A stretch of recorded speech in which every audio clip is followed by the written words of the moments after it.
बिस्मिल्लाहिर्रहमानिर्रहीम। अस्सलाम वालेकुम वरहमतुल्लाहि वबरकातुहू। इनकलाब इनकलाब इनकलाब। मोहतरम जनाब चीफ जस्टिस ऑफ पाकिस्तान, सदर मुमलिकत, प्राइम मिनिस्टर साहब, अस्करी इदारों के सरबराहों, बिलखुसूस जनरल कमर बाजवा साहब, दानिश्वरों, मजहबी स्कॉलरों और मेरे कलमकारों, आज आपकी तवज्जो मैं इस तरफ दिलाना चाहता हूं कि मुल्क की सूरत हाल जिस नहज पे पहुंच चुकी है, इनकलाब नागुज़ीर हो गया है। 2022 इनकलाब का साल। नाज़रीन, अगर आज मैं अवामी नुमाइंदगी करते हुए ये कहने में हक़ जानिब नहीं हूं तो आप मुझे जरूर बताइएगा कि हमारा मुल्क इस वक्त जिस दोराहे पे खड़ा है, क्या हमें किसी बड़े इनकलाब की तरफ जाना है या फिर उसी तरह से कि जिस तरह से माजी के अंदर हमारे अस्करी इदारों ने कानून को अपने बूटों तले रोंदते हुए मुल्क की बागडोर अपने हाथ में संभाली, लेकिन दिया क्या मुल्क को, ये आपको पता होना चाहिए। मैं आपको थोड़ा सा माजी में लेके जाना चाहता हूं। आज इनकलाब की बात जो हो रही है वो हक ब जानिब इस तरह से होगी साबित कि अगर आप थोड़ा सा माजी में जाते हैं तो अपने एक पड़ोसी मुल्क ईरान को देखिए।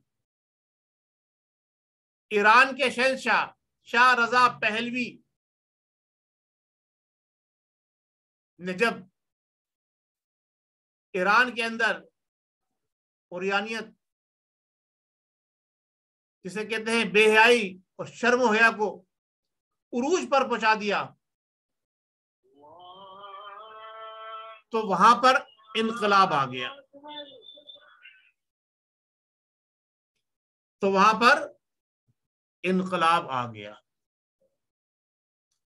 और वो इनकलाब कौन लेकर आया?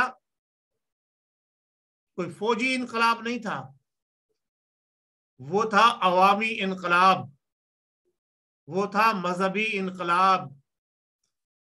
अब उसके बाद से लेके आप देख लें अब तक दुनिया के अंदर ईरान की क्या सूरत हाल है, कितनी सैंक्शन लगी हुई हैं और ईरान किस तरह से ईरानी लोग अपनी गुजर बसर कर रहे हैं। मैं अवाम की तवज्जो भी इस तरफ मबजूल कराना चाहता हूं कि आप देखिए कि इतना हिस्ट्री वाला मुल्क जिसकी एक बहुत बड़ी तारीख है, वहां जब लाकानूनियत बढ़ गई तो वहां इनकलाब किस तरह से आया। फिर आप आ जाइए अपने पड़ोस के अंदर एक और आपका हम साया मुल्क जिसका नाम है अफगानिस्तान। 30 साल से जद्दोजहद करने के बाद, और क्यों वहां पर यह सब कुछ हुआ कि ईरान की तरह इराक का भी यही हाल था। अगर जो लोग इराक का माजी और अफगानिस्तान का माजी देखना चाहते हैं, वो हिस्ट्री में जाके चेक करें आज की नौजवान नस्ल खास तौर से, कि वहां पर मिनी स्कर्ट पहने हुए अफगानिस्तान के अंदर ख्वातीन घूमती थी और दुनिया भर के सयाह अफगानिस्तान का रुख अय्याशी के लिए करते थे। चर्स, अफीम, भंग वहां आम थी और यूरोपीय सयाह खास तौर से महीनों आकर वहां कयाम किया करते थे। उसके बाद वहां पर भी इनकलाब का सिलसिला हुआ, लेकिन थोड़ा सा तब्दीली के साथ।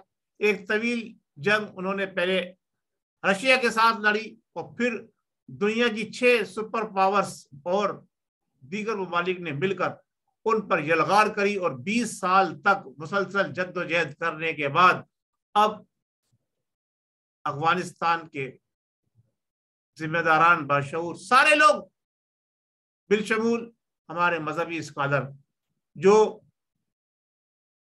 खानकाहों में चले गए थे, अब मैदान अमल में निकलकर बाहर आ गए। और आप देखिए कि अफगानिस्तान का इनकलाब भी आपको इस्लामी इनकलाब नजर आ रहा है। अब हमारे फवाद चौधरी जैसे बड़ी बड़ी बोंगे मारने वाले लोग घबरा रहे हैं कि यूं कि इन्होंने ऐलान किया था कि शराब की एक बोतल किसी भी वक्त एक इंसान अपने साथ रख सकता है। यानी शराब और कबाब राहदारी खोलने के बाद, कादियानियों को सपोर्ट करने के बाद पाकिस्तान के अंदर भी आम हो रही है। तो इस पैराए में अगर देखा जाए, ईरान इनकलाब, अफगानिस्तान इनकलाब, तो अब पाकिस्तान में भी इनकलाब नागुज़ीर हो गया है। नाजरीन, पाकिस्तान के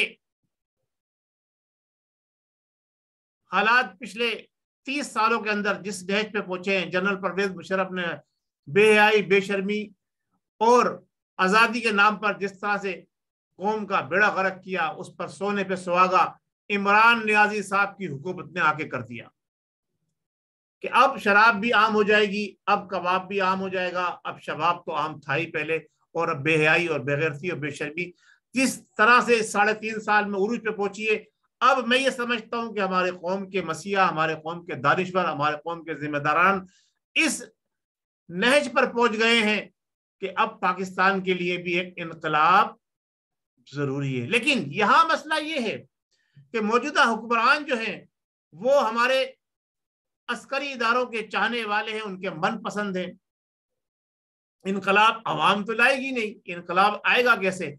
अब यहां जंग चल रही है, दो इदारों के अंदर जंग चल रही है। ताकत की सरबुलंदी के लिए, अपनी कुर्सी के लिए, अपनी हाकमियत को बरकरार रखने के लिए इमरान नियाजी साहब किसी भी हद तक जा सकते हैं। नाजरीन, मैं ये आपको बताता चलूं कि ये वो शख्स है कि अपनी रूनियत के साथ, अपनी जिसे कहते हैं ताकत के साथ, ये पाकिस्तान के साथ कुछ भी कर गुजरने को तैयार है। क्यों?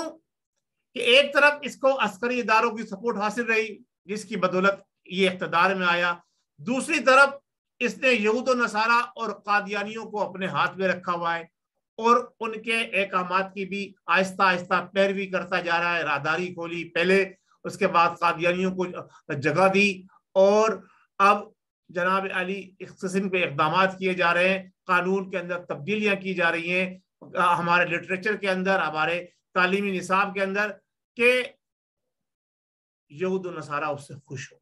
नाज़रीन, इसके साथ साथ जब इमरान नियाजी साहब ने ये देखा कि पाकिस्तान की आवाम का रुझान मजहबी है और ये पहले से वाच करते आ रहे थे, तो उन्होंने इस्लामी रियासत का भी नारा साथ साथ दे दिया।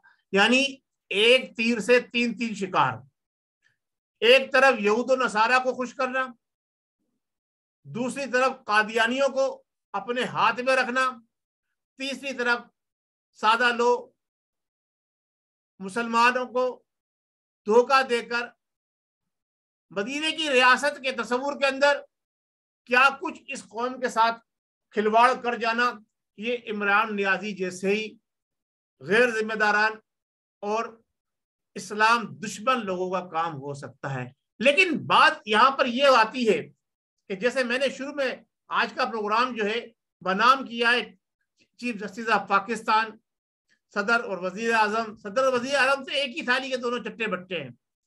अब आ जाते हैं हमारे अस्करी इदारों के जिम्मेदारान, यानी हमारे chief of the army staff, और फिर हमारे मजहबी स्कॉलर और दानिशवर और कलमकार। ये सब लोग क्या कर रहे हैं?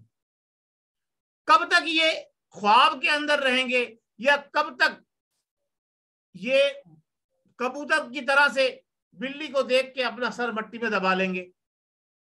नाजरीन, अब वक्त आ गया है कि हमारे वो जिम्मेदारान जो मुल्क से मोहब्बत करते हैं, जो वतन से मोहब्बत करते हैं, चाहे वो मजहबी स्कॉलर हो, चाहे वो कलमकार हो, चाहे वो दानिशवर हो, चाहे वो सियासतदान हो, चाहे वो अवाम में से हो, चाहे वो हमारे अस्करी इदारों के जिम्मेदारान में से हो, चाहे अस्करी इदारों के मेंबरान में से हो, उन सब ने एक यकजा होकर पाकिस्तान को बचाने के लिए इकदाम उठाना है। वरना कहीं ऐसा ना हो,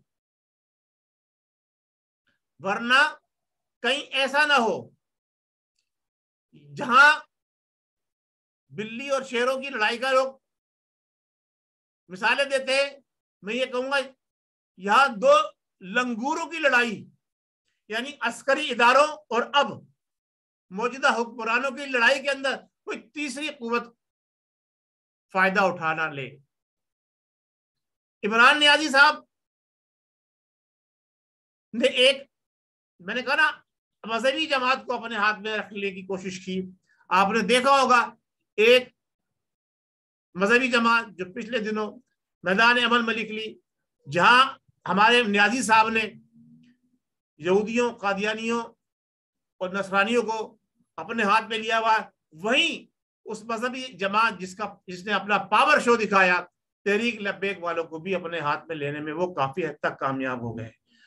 अगर किसी वक्त भी इमरान नियाजी साहब की हुकूमत के ऊपर शब-ए-खून मारा जा रहा हो या मारा जाने के इम्कानात बिल्कुल 100% हो गए हो, तो कोई बैद नहीं है कि ये कौन से भी कार्ड खेल लेंगे। इन्होंने तीनों ट्रम्प कार्ड अपने हाथ में रखे हुए। सबसे पहला ट्रम्प कार्ड इनका जो है वो है जनाब अली, इनके सबूटर यहूदो नसारा बैरूनी कुव्वतें, जो हमारे अस्करी इदारों को या हमारे अंदर हमारे यहाँ इनकलाब को रोकने में अहम किरदार अदा करेंगे।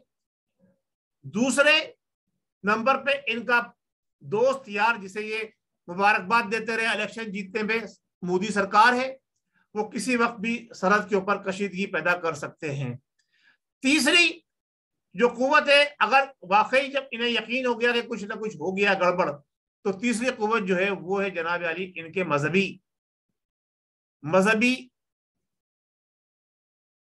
वो लोग जिनको इन्होंने अभी हाथ में ले लिया है तकरीबन काफी हद तक, यानी तहरीक लब्बैक वाले किसी वक्त भी मैदान अमल में निकलकर ये तीनों कार्ड का किसी भी तरह से इस्तेमाल कर सकते हैं। अच्छा, पहले जितने भी मामलात हुए हुकूमतों के, तो नजला कहाँ गिरा, कुर्बानी का बकरा कौन बना, वो आपने देखा कि पहले मुशर्रफ साहब के दौर के अंदर जनाब अली कुर्बानी का बकरा लाल मस्जिद के लोग बने, बुक्टी बने और इस किस्म के लोग बने। लेकिन जब पिछला दौर आया हुकूमत का, तो कुर्बानी का बकरा जो है वो APS के बच्चों को बनाया गया।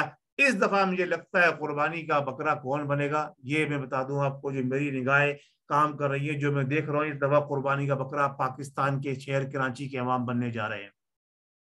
और या दूसरी सूरत में 2005 की तरह जलजला भी आ सकता है पाकिस्तान के शहर इस्लामाबाद और उसके गिरदो नवा के अंदर।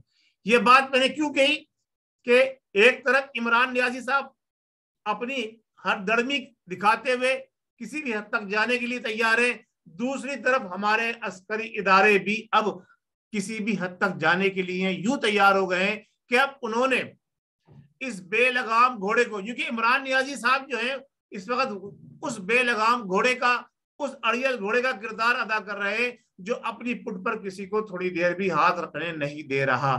तो उसके लिए उन्होंने पुराने खिलाड़ियों को इकट्ठा करना शुरू कर दिया है, पुराने जुआरियों को इकट्ठा करना शुरू कर दिया है, पुराने लुटेरों को इकट्ठा करना शुरू कर दिया है। यह अस्करी इदारों का ये रोल है कि अब वो उन लोगों को कि जिनको हमारे मुल्क की अदालतों ने, जिनको उन्होंने खुद सजाएं दिलवाई, खुद बाहर भिजवाया, अब उनको वो दोबारा पाकिस्तान में लाकर अवाम पर मुसल्लत करना चाहते हैं, क्योंकि उनके पास अब कोई ऐसा रेबर और रहनुमा उनको अवाम में नजर नहीं आ रहा। और उन्हें इस बात का बखूबी अंदाजा हो गया है कि अब किसी भी सूरत में अवाम हमें बर्दाश्त नहीं करेगी, क्योंकि नियाजी साहब ने अस्करी इदारों का इमेज जितना 70 साल में पाकिस्तान में बना था, वो 3.5 साल में उसको माइनस में कर दिया है। और अब ये अस्करी इदारे अपना खेल खेलने में इस तरह से कामयाब हो सकते हैं जिस तरह मैंने आपको बताया। सिंध वैसे ही आतिश फिशा के दहाने पे खड़ा हुआ है, किसी भी वक्त सिंधी और महाजिर को आपस में लड़ाकर और लड़ाने का किरदार भी अदा किया जा सकता है। और जैसा माजी में हुआ है, मैं तो साफ गो इंसान हूँ जनाब अली, कहीं ऐसा ना हो 2005 की तरह से हमारे इस्लामाबाद और गिरद नवा के अंदर कोई जल्जला आए और फिर उसके बाद जो है वो जो कुछ हुआ वो आपके सामने था। मैं अल्लाह तबारक व तआला से दुआ करने के साथ साथ अपने मजहबी जिम्मेदारों से, अपने खास तौर से दानिशवरों, कलमकारों और उन लोगों से जो शाम को टीवी पे बैठकर बेराग अलापते हैं, ना उनका कोई सुर होता है ना कोई साज होता है, बस कौम को बिगाड़ने में जो किरदार हमारे जर्नेलों ने अदा किया है उसके अंदर इन लोगों का भी हाथ उसी तरह शामिल है। जिस तरह से जर्नेलों ने हमारे मुल्क का बिगाड़ा है, और जर्नेलों में खास तौर से जनरल जियाउल हक, जनरल परवेज मुशर्रफ और जनरल याया खान और जनरल अयूब खान, बाकी में जर्नेलों को जो वतन अजीज के लिए और उन हमारे अस्करी इदारों के जिम्मेदारों के लिए जो हमारी सरहदों की हिफाजत के लिए मामूर हैं और जो वतन के दिफा के लिए जद्दोजहद और कोशिश करते रहते, उनकी अज़मत को मैं हमेशा सलाम पेश करता हूँ।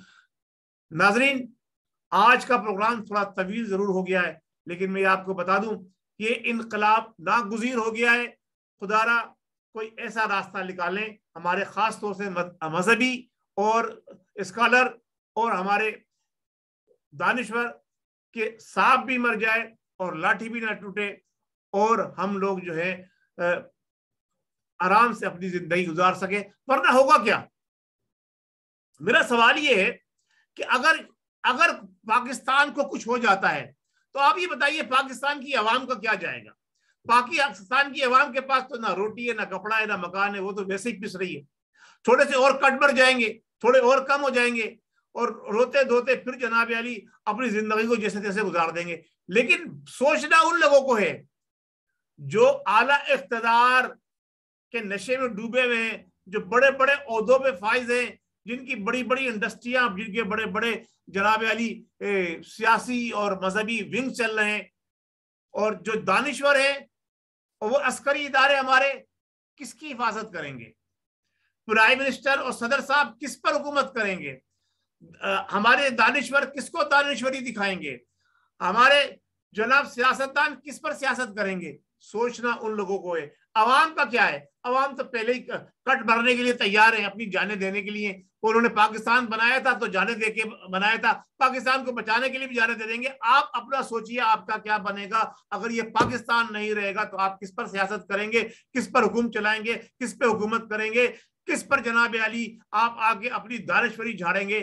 खुदारा सोचिए। खास तौर से मैं दानिश्वरों के नाम पे, उन उन उन तज्जिया निगारों के नाम पर यह बात कह रहा हूं कि जो रोजाना उल्टे सीधे तज्जिए पेश करके कौम को वर्गला रहे नौजवानों को, जिन्होंने बड़ा गलत कर दिया। बहुत शुक्रिया। अब आप अवाम ने सोचना है, अवाम ने फैसला करना है कि वो किस तरफ जाएंगे और किस तरह से इनकलाब लाएंगे, वरना तुर्की की मिसाल अभी करीबी है आपके सामने। बहुत शुक्रिया। अस्सलाम वालेकुम वरहमतुल्लाहि वबरकातुहू। पाकिस्तान जिंदाबाद, हमारे अस्करी इदारे जिंदाबाद, पाक फौज जिंदाबाद, अस्करी इदारों के रंगरूटों जवानों को जो सरहद की और मुल्क की हिफाजत कर रहे हैं उनको मेरा सलाम।